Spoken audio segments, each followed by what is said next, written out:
On 10th of June 2012, shock engulfed the nation of Kenya. The man in whose hands Kenya's internal security lay was no more. He had many enemies from different quarters.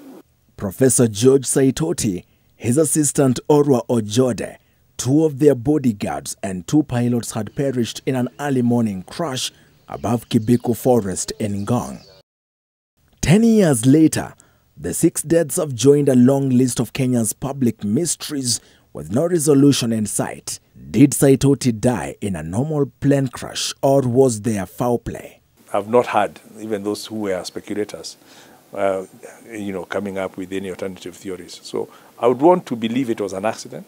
It is incredibly strange that the person who is heading in charge of your national security would die in such a manner, and there's no conclusive, answer that's given to rebut any rumors, to clarify any suspicions, to iron out all of these things, even only for the families of the 6 people who are on that helicopter. For more than a decade, there were 2 renowned professors at the helm of Kenya's leadership.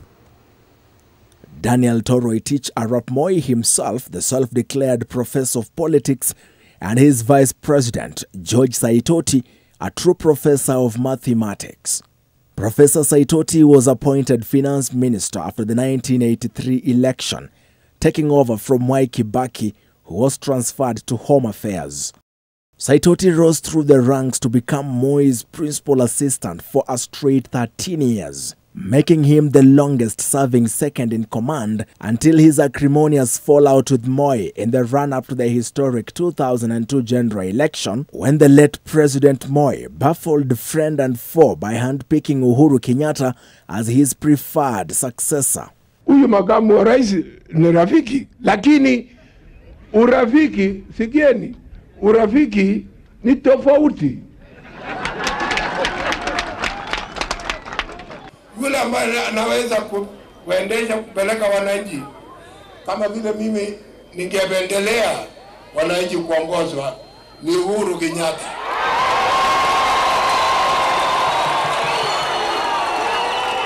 A calculating and by some accounts paranoid politician, Saitoti was for most of those years the perfect vice president, never showing any overt ambitions for the top job, never overshadowing his boss until the 18th of March 2002, when Raila Odinga's National Development Party NDP merged with KANU at a colorful ceremony at the famous Kasarani Sports Complex. Saitoti, who realized he will not be occupying any of the 4 vice chairman slots, appeared to differ with his boss in public. That day would be remembered for one of Saitoti's most enduring statements. There come a time when the nation is more important than an individual.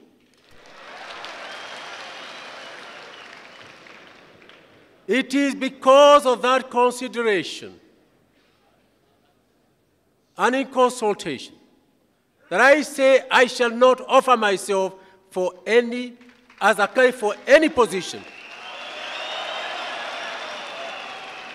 I can see many of my supporters are unhappy, but you'll prove me right in the future. Asante. Emboldened by Raila's public protest against Moi's choice, Saitoti would join the breakaway KANU faction, dealing the grand old party a near-death blow. KANU had no chance against the resulting opposition juggernaut, the National Rainbow Coalition, NAC. In the ensuing NAC administration, Saitoti appeared poised for greater things.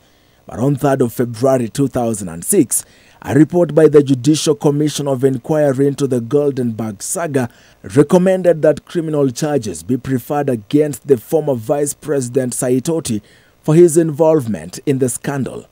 10 days later, the Vice President resigned from his ministerial position, paving way for extensive investigations into the allegations. On 31st July 2006, 5 months later, a 3-judge bench would issue an order that cleared Saitoti of any wrongdoing, expunged his name from the commission's report, and put in place a permanent stay of prosecution against him. By the time of his death, Saitoti had fronted himself for the presidency, with a somewhat mixed heritage of both the Mount Kenya region and Maasai land. He was arguably the man with the power and money to succeed President Kibaki, and those in PNU at the time say all was ready for the journey ahead. Nataka niwaambie wale ambao hamkusikia ama wamesahau, mimi nimeshatangaza tayari mahali popote ambao mimi ninatembea kwamba nitasimama kiti cha rais wa Jamhuri ya Kenya. But on the 10th of June 2012, the aircraft 5YCDT AS-350 dropped from the skies into Kibiku Forest in Ngong. Minutes later, amateur footage from the first eyewitnesses showed the scene of a terrible accident. The mangled fuselage of a small aircraft, the bodies on board charred, most of them beyond recognition. But there was going to be more. News flashes on mainstream media had by now confirmed the identity of the mangled bodies on the horror scene.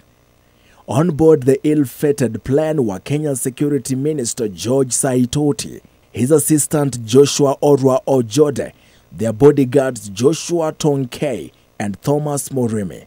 Also on board had been Luke Oyugi and his co-pilot Nancy Gitwanja, all of them killed in the crash. Residents watched in disbelief.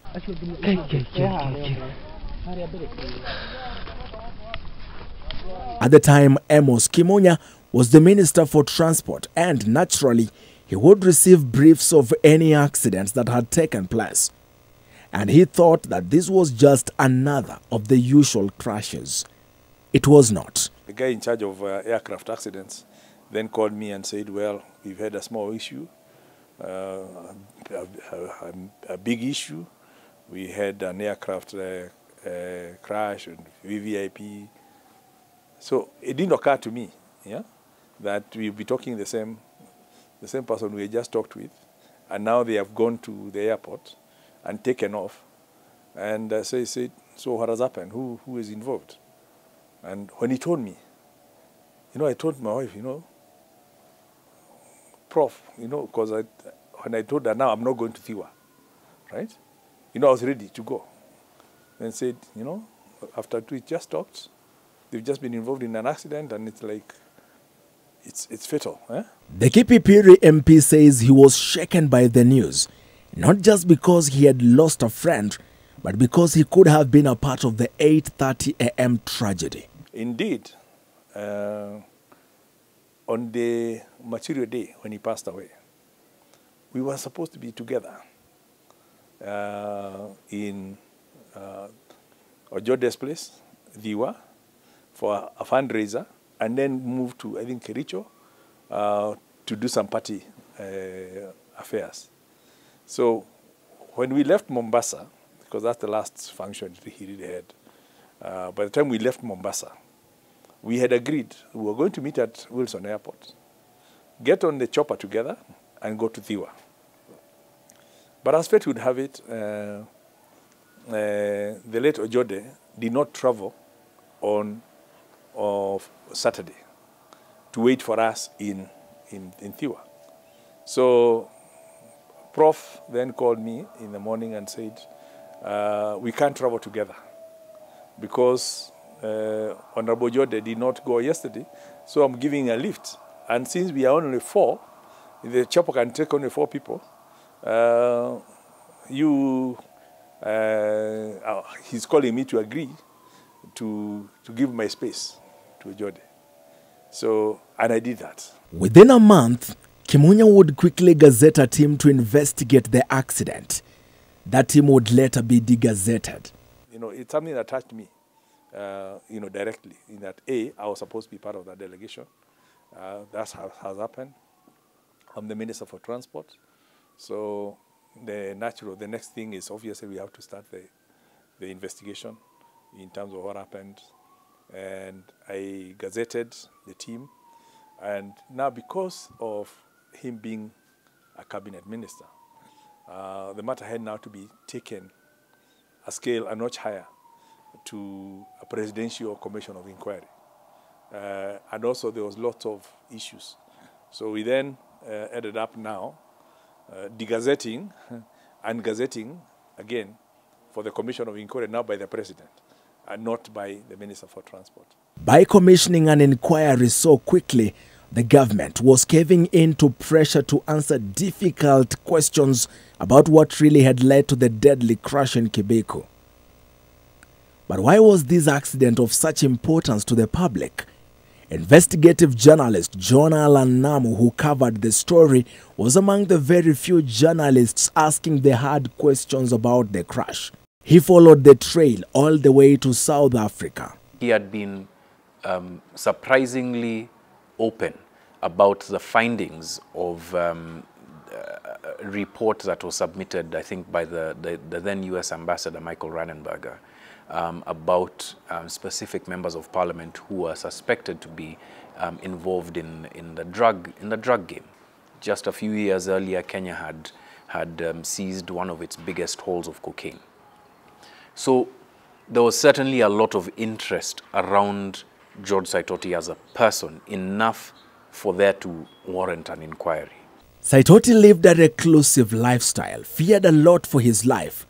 Just 2 decades earlier, he had escaped what was seen as a calculated murder attempt in the wake of the mysterious murder of the then high-flying Foreign Affairs Minister, Dr. Robert Ouko, in 1990. The Commission of Inquiry put in place at the time Honorable Lady Justice was chaired by top Judge Kalpana Rawal, later to become Deputy Chief Justice. The Rawal Commission did little to unlock the mystery behind the death of Saitoti, Ojode, Oyugi, Gitwanja, Tonkei and Moremi, but instead exposed the country to numerous serious questions and outright gaps in the investigation. A reconstruction of the journey from Wilson Airport to Ndhiwa shows the aircraft under the command of Luke Oyugi and Nancy Gitwanja took exactly 10 minutes from the time of takeoff to the time it hit the ground in Kibeko Forest. The pilots were in communication with the command center at Wilson Airport for the first 6 minutes. The plane then left the Wilson Airport airspace that minute, and strangely, its tracker shows that it turned back towards Wilson and steadily descended to the ground in a record 3 minutes, killing everyone on board. There was no evidence that pilots made any effort to control the plane. Neither did they raise any alarm over the state of the flight, even though the communication channels were operational, giving rise to opinions that the pilots may have been long dead by the time of the crash. The Commission of Inquiry was tasked with establishing what happened in those 180 seconds. It was here that the Commission heard that indeed Saitoti was poisoned. I, Dr. Amritpal Khalsi. The stunning revelation sharply contradicted an official report by the government chemist that the minister's blood and tissue analysis indicated no poisoning. Dr. Dorothy Njeru and Dr. Amritpal Kaur Khalsi told the sitting that Saitoti's body indicated significant levels of carbon monoxide poisoning. This was evidenced by a cherry-pink discoloration of the tissues. With a background of a body that is significantly involved in burn injuries, then the bright red discoloration is suggestive of carbon monoxide poisoning or inhalation. Yes. So that's with the additional observations that you did when you observed in your participation, which are not captured in the report. Yes, Your Honor. The two forensic experts outrightly disowned a previous post-mortem report that had been presented to the commission by Dr. Johansen Oduor, even though they formed part of the team that performed the 6-hour exercise. Johansen made no mention of carbon monoxide poisoning. In fact, his report showed that the cause of death for the 6 was multiple injuries and burns due to aviation accident. And then there was something else. Dr. Johansen Oduor was dishing special instructions.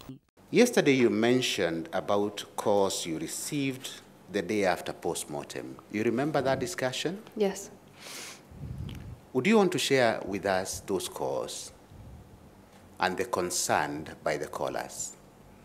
I was only called by our senior most colleague, Dr. Johansen Oduor, and he mentioned that we were not supposed to divulge any information, including photographs or the notes, or tell anybody about anything, and he had been given this information by NSIS. Apart from Dr. Oduor not indicating the poisoning, the role of the National Intelligence Agency also came into sharp focus. The National Security Intelligence Services, being the main intelligence body in this country, would be interested in that kind of information. So it would be important that they know and they understand. I think there might have been, just thinking and reflecting back, there might have been some pressure to ensure that there was a tight lid on the kind of information that was coming out of the autopsy, so as to stem the very steady flow of rumors that surrounded the death of George Saitoti. But the very fact that there were so many gaping holes in the story and so many questions made that bit of information even more important to sort of pay attention to, right? Because in the final analysis of things, yes, Dr. Johansen was told not to disclose things, not to disclose to other people, and he told his juniors. But then why omit certain very crucial bits of information that would have helped in the autopsy? A report by an official from the government chemist, Joyce Wairimu-Njoya, presented to the commission in 2012, indicated that the 3 samples submitted for testing only Luke Oyugi had carbon monoxide poisoning, but his co-pilot Nancy Gitwanja and Saitoti returned negative results. It has always begged the question on what really was the cause of the odorless and colorless gas carbon monoxide if Nancy Gitwanja did not inhale it at all. But Luke Oyugi's was at 68% concentration, yet they both sat in the same cockpit.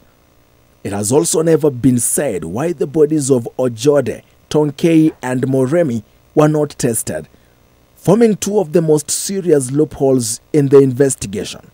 And then third was the switching of the manifest of the people who were supposed to be flying that helicopter on the day.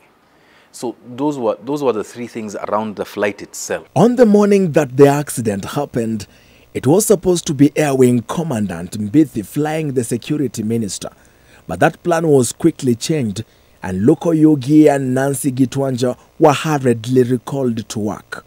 Then there was the issue of George Saitoti's Nokia E63 mobile phone. The small device had survived the crash and found itself in the hands of a police officer, Constable Evans Kiprotich. For about a month, Saitoti's mobile phone, though in the hands of a police officer, made and received a total of 42 phone calls. Strangely but material was that 31 of those calls were to the same number. The public has never been made aware who that person was and what information they wanted from Saitoti's handset after his death. And 10 years on, there are still no answers about what really happened the morning that the 6 were killed in the crash. But Amos Kimunya, the then transport minister, believes there is nothing left to tell. Let's just say at times we look at things from, when it's your time, it's your time. Yeah, it could have been a car, it could have been an aircraft, it could have been people have been known to sleep and not wake up. So I kind of at times believe it's like, when is your time to go? That's it. When it's not your time, I mean, I could have been on that aircraft. But because God had said it's not your time yet, so created a situation where Ojode could not fly the day before, and hence we needed to agree who takes the space, the seat. Is it him or me? Again, all these are God's workings. No. The death of George Saitoti was never an accident. And you could tell from the activities that followed after his death. The pathologists didn't agree. There was a bit of cover-up. The commission of inquiry that was set up, you could look at the membership. External investigators like FBI and Scotland Yard were not involved.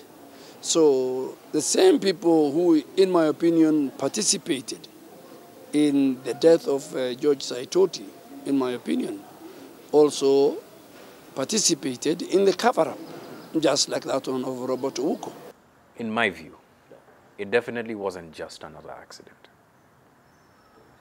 Look, it is incredibly strange that the person who is heading in charge of your national security would die in such a manner, and there's no conclusive, answer that's given to rebut any rumors, to clarify any suspicions, to iron out all of these things, even only for the families of the 6 people who are on that helicopter. Why is this still an open question? That's what bothers me. But many theories remain fully untested. A few years earlier, Kenya had seized its largest cocaine haul, and just before his death, Saitoti had promised the National Assembly to name drug lords in the country and give evidence within 10 days. It was within those 10 days that they dropped from the skies dead. To date, there has been no determination whether this was mere coincidence or not. So there are many, many political assassinations in our country that took place since independence that up to now they have not been unraveled. So I think it was very sad. I mean, from the outset, and I'm sure you, the media, were there, so the death of George Saitoti was not an accident. Then what it does is that it erodes trust in all of these institutions that were handling various aspects of the investigation, right? There's a police, of course. There's the government pathologist. And there's other, agencies that were very interested in finding out what happened. That there's no conclusive answer really begs the question about why there's no conclusive answer. Do you understand what I'm saying? I get what you're saying. Yeah? The fact that there's no answer is an answer in itself about how we do things in this country. There's also the theory that Saitoti was a front-runner in the presidential election and that these two could have earned him any number of enemies across the political landscape. But just like the mystery around the narcotics list, this political angle too has never been probed and laid to rest. Still, Saitoti remains one of the household names in Kenyan politics 10 years after his demise. The other thing that I also realized later on is my first car, which I bought when I was in second year at the university. It was a Citroën, KPA 828. Now, the first owner of that car was Professor Saitoti. Then he sold it to some chap who then, sold it. He couldn't cope with it and sold it to me. I bought it and then remodeled it and did it. A student feeling hot, huh? 10 years on, the story remains the same. Professor George Saitoti stands as one among the many prominent Kenyans whose mysterious deaths remain unresolved but never forgotten, with the numerous begging questions that fed into the distance with each passing day.